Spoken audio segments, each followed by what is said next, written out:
Starting with FNAF 4 in 1983. So the timeline starts off with not FNAF 2 like I've been thinking, but rather with FNAF 4. FNAF 4 takes place in 1983 as we see from the Fredbear and Fred's cartoon on the TV in Crying Child's house, which is already weird because of the lead up to Security Breach, but that's a whole other can of worms. At this point in the timeline though, William has already built the Springlock animatronics and the Funtime animatronics since Elizabeth had already been gotten by Circus Baby. That is seemingly the only explanation we have for the stomach mounds on the Nightmare animatronics. So even before the first game starts, a Fazbear location closed down, and probably the local one, so William opened up Circus Babies to keep up his killing spree. And then it got closed down as well after the first day because his daughter gets scooped. We then have the events of FNAF 4 when Crying Child is having his birthday at Freddy's come the end of the week. When he gets there though, he's scared because he watched his sister get scooped, and then he ends up getting shoved into Fredbear's mouth and put in a coma. After fighting through a nightmare trying to stay alive, William pulls the plug and promises to put him back together. It's another question if he actually does though. Crying Child dies and then probably goes on to possess his father as the one you should not have killed. Next we have Into the Pit in 1985. And while this next moment in the timeline isn't a part of the games, it's an important moment because it's the moment time travel, like real actual time travel, is introduced into the series through a ball pit of all places. This is the half of the story that takes place in 1985 before the missing children's incident, where Oswald is jumping in and out of the ball pit to play with his new friends Chip and Mike, who are around his age, which is around 11. But one day when he comes out of the ball pit, he hears screaming and ends up being lured into a room with 6 dead kids, a representation for Charlie, Gabriel, Fritz, Jeremy, Susie, and Cassidy. He then runs into the ball pit to return to his current year in order to escape Spring Bonnie. Then we have FNAF 2 in 1987. Thanks to the date we see on the paychecks we get at the end of the game, we know this to be true. This is after the missing children's incident, but the year of the bite of 87, which is when presumably the night guard Jeremy gets his frontal lobe bitten off and then gets promoted to the day shift, which is where we come in. This is the grand reopening after the 1985 fiasco that resulted in the restaurant closing its doors, as we see in the news clippings from FNAF 1, and is when the toy animatronics are created and used, installed with a criminal database in an effort to prevent another incident from occurring. Whether they actually have these things or are just said to have them for parents to feel better is one question, but even if they did have them, we know that William is the suit technician, meaning that if they did have a database, he'd have programmed it and certainly would not include himself. At this point we see another set of killings and the toy animatronics get scrapped, whereas the withered ones, which were the original animatronics that got the kids stuffed inside them 2 years prior, are sent out to be repaired and sent to a new, smaller location. This location runs for a few years before FNAF 1 in 1993. FNAF 1, while being the first game ever released, does not take place first in the timeline. If only it were that clean.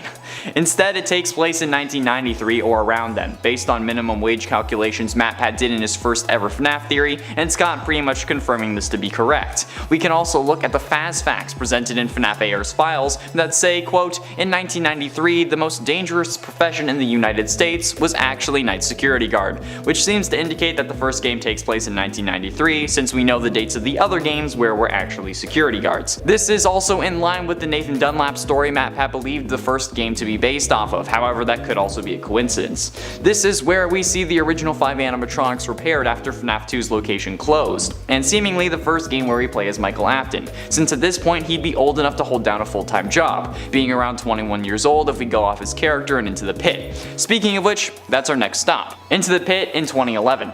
Into the Pit is a difficult story to place timeline-wise, other than the part that takes place in 85. So how am I certain it takes place in 2011?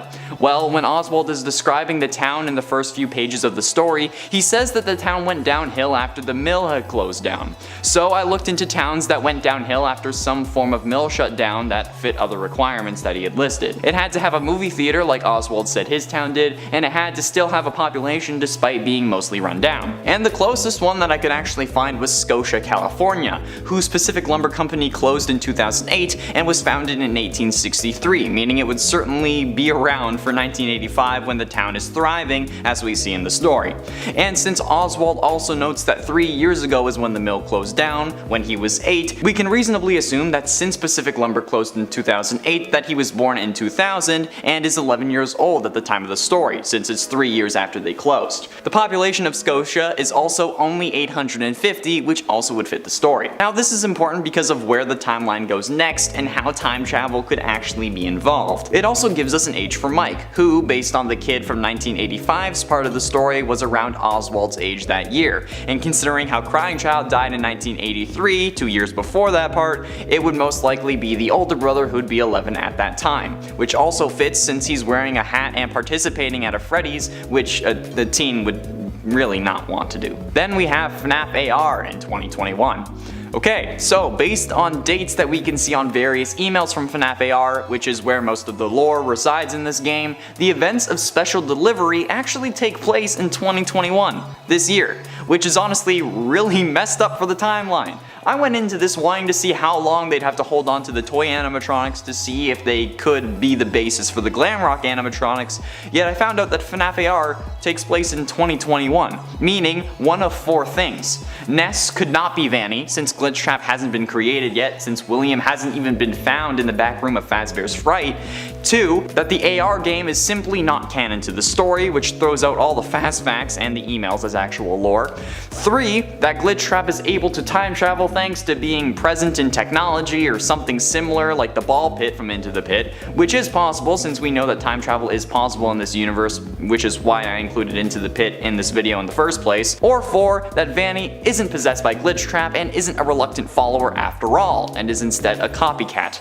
We can't know for sure which of these are the case until Security Breach actually comes out, and honestly that could ruin this whole video, but if we run on the assumption that Ness is Vanessa, aka Vanny, then Security Breach would also take place in 2021, if the FNAF AR emails match with the events of the games at least, meaning that somehow Vanny got possessed by Glitch Trap before he was ever created. If this game does not take place in 2021, however, we can rework this yet again come the game's release, but at this point, all we've got to go off of is the FNAF AR emails, which seem to indicate this. This could also cause issues like if Springtrap isn't going to be discovered for another couple of years, why are there versions of him being released to the public in FNAF AR? Because, like, they wouldn't know that he existed yet, right? A simple explanation to that is that they just found Springtrap before the events of FNAF 3, yet if this game does take place in 2021, it is actually possible for Vanessa to be a secret 4th Afton kid because they'd be the proper age and they do have a striking resemblance to Elizabeth. Next we have FNAF in 2023. FNAF 3 may also not have a simple timeline placement, however, the game description places it 30 years after Freddy Fazbear's closes, and the most recent closure we've seen would be the FNAF 1 closure in 1993, which would place FNAF 3 in 2023, which hasn't even happened in real life yet, so maybe we'll get a real Freddy Fazbear's for ourselves.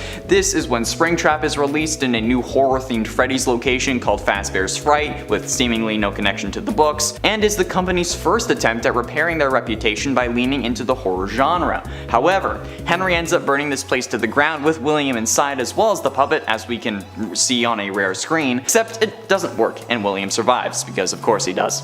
This is also where we learn that the spirits of the original 5 missing children were put to rest in the Happiest Day minigame, which we must complete as Henry, based on Orville Elephant's dialogue in Ultimate Custom Night, and the secret final cutscene of Sister Location that shows down burnt Fazbear's Fright.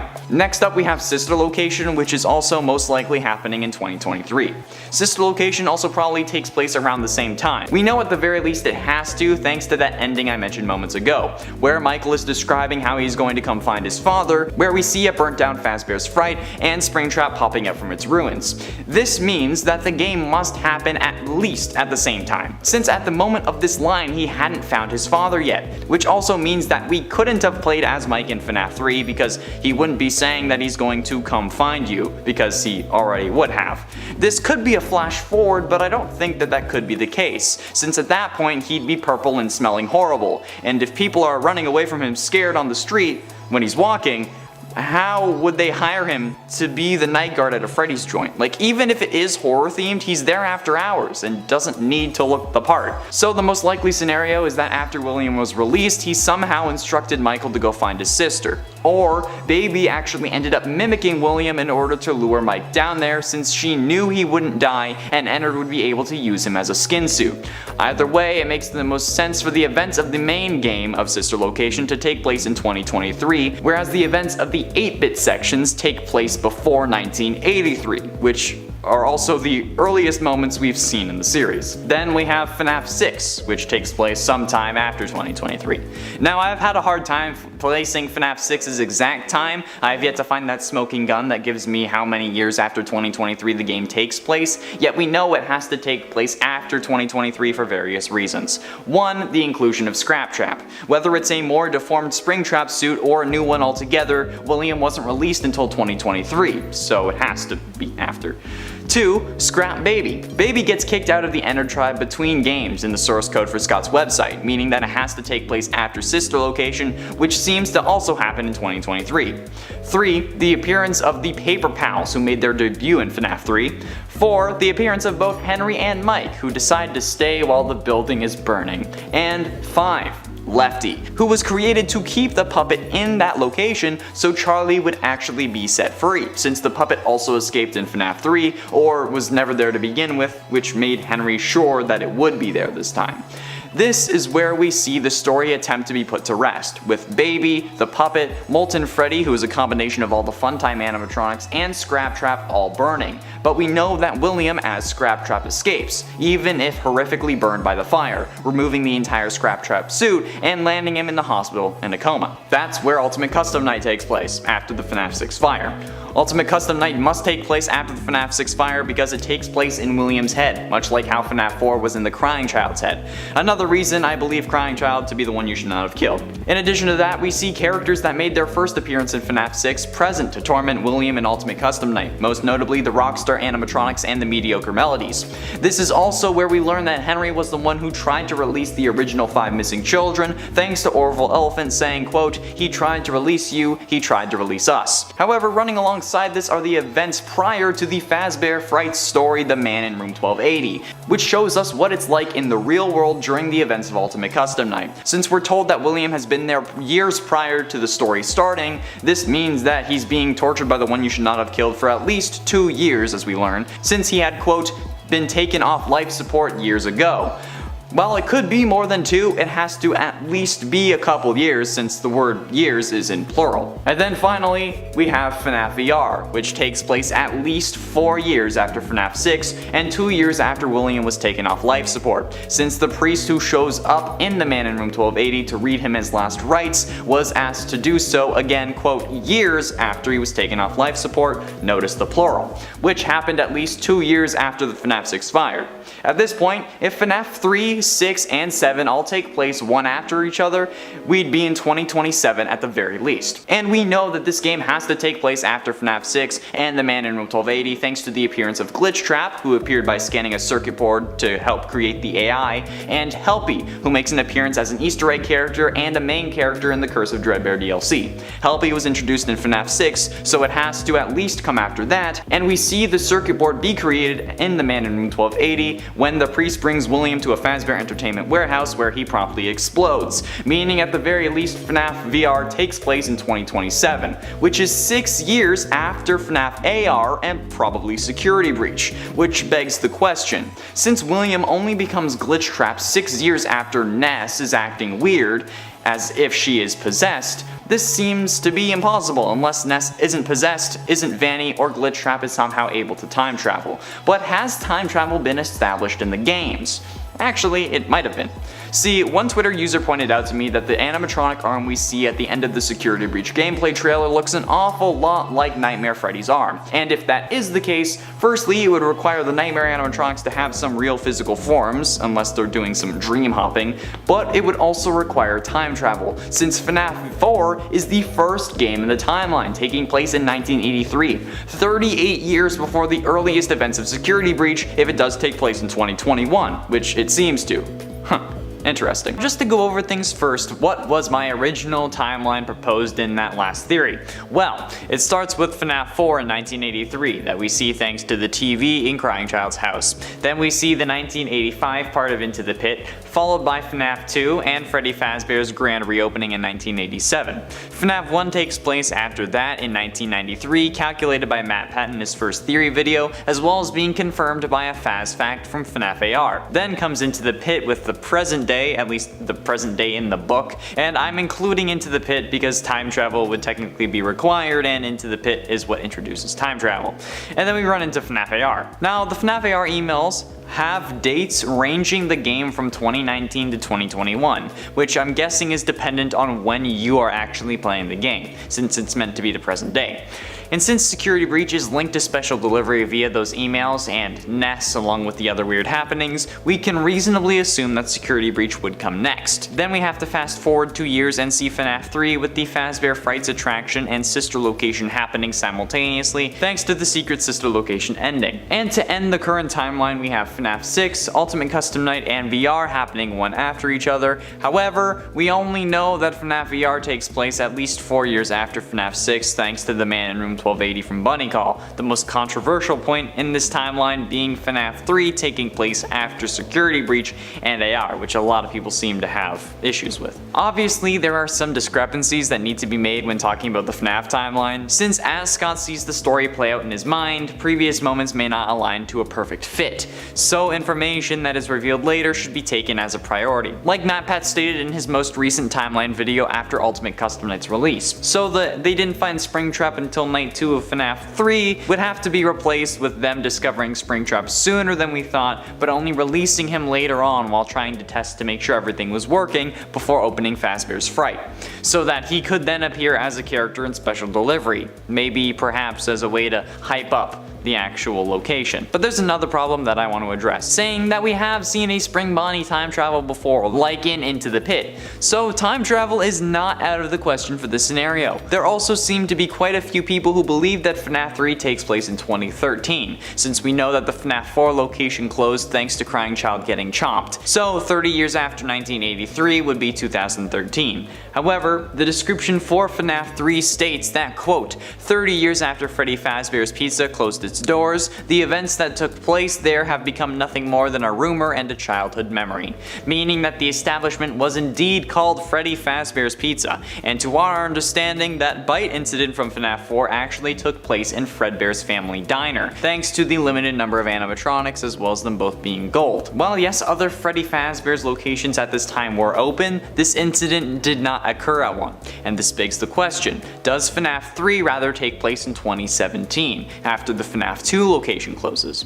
Well, if we look back at that quote again, we know that that's not the case, since it says itself that, quote, the events that took place there have become nothing more than a rumor and a childhood memory, which couldn't be the case given that the FNAF 1 location that takes place in 1993 wouldn't be open if that's really what happened. If the 1987 location was the last one to close, it would make sense, but there being another Freddy Fazbear's open in 1993 means that the tragedies have not yet become a distant memory, especially since they're posting news clippings about the original incidents on the walls. And even if we didn't put them there, someone else is posting them on the wall as a prank. Sure, the hallucinations may be what causes them to change, but they're not the reason they're actually on the wall. We can still see the articles when we aren't hallucinating anyways, like in the first few nights. So why do I think that FNAF 3 has to take place after Security Breach? Because there seems to be a lot going on. Hell, what I'm saying now could even be pointing towards Security Breach taking place in the 80s if you look at it a certain way, since, thanks to Montgomery Gator, we have all the proof we need. Take a look at the characters in the background of the Happiest Day minigame from FNAF 3, the ones in color at least. They have various different masks on that are each pretty much explained away thanks to the mediocre melodies introduced in FNAF 6, Pig Patch, Orville Elephant, and the Hippo guy. However, there are a couple outliers even with these other animatronics. The first one being the very first guy on this lineup who's wearing a green mask, which absolutely could be referring to Happy Frog, but that doesn't look like a freaking frog to me. Are you kidding? Frogs don't have those kind of faces. Even animatronic ones would not have a snout that goddamn long. A frog's face does not come out to here, people, okay? You know what does though? Alligators. And who do we see in Security Breach? A green alligator with a long snout. Who else do we see? A wolf who maybe seems to be the same color that Bonnie was, which as we learn is supposed to be blue despite looking purple. And what other mask do we see that doesn't have a mediocre melodies equivalent? A blue mask with a snout like a wolf would have. Interesting. So, Are the two new main lineup animatronics actually present in the Happiest Day minigame? We can't say for certain after all because these are 8-bit, but it certainly makes a hell of a lot more sense now, right? Plus I don't care if it's a robotic frog or not, okay? No frog is going to have that freaking snout, okay? It's not gonna be out here, and it's not gonna be this thin, okay? That's an alligator. This timeline will start with the fan recreation of the first game called FNAF Plus that's in development by Phil Morg, aka Fiznom on Twitter. This will serve as a junction point where the original and the fanverse timelines will most likely divert, with the elements leading up to the events of that game being probably largely similar if not the same. The game series for Five Nights at Candy's comes next, with the third game taking place in 1962, way before anything else we've seen in the FNAF timeline, and then the first game taking off after Freddy Fazbear's closes for good, which may end up being what truly happens in this timeline, since the first game was released in 2015, and at this point we only had the two games, with FNAF 1 being the latest in the timeline because FNAF 2 was supposed to be a prequel, and it said that it was closing at the end of the game, so it's understandable why Five Nights at Candy's would assume that it was also closed for good. We didn't have any of the bullshit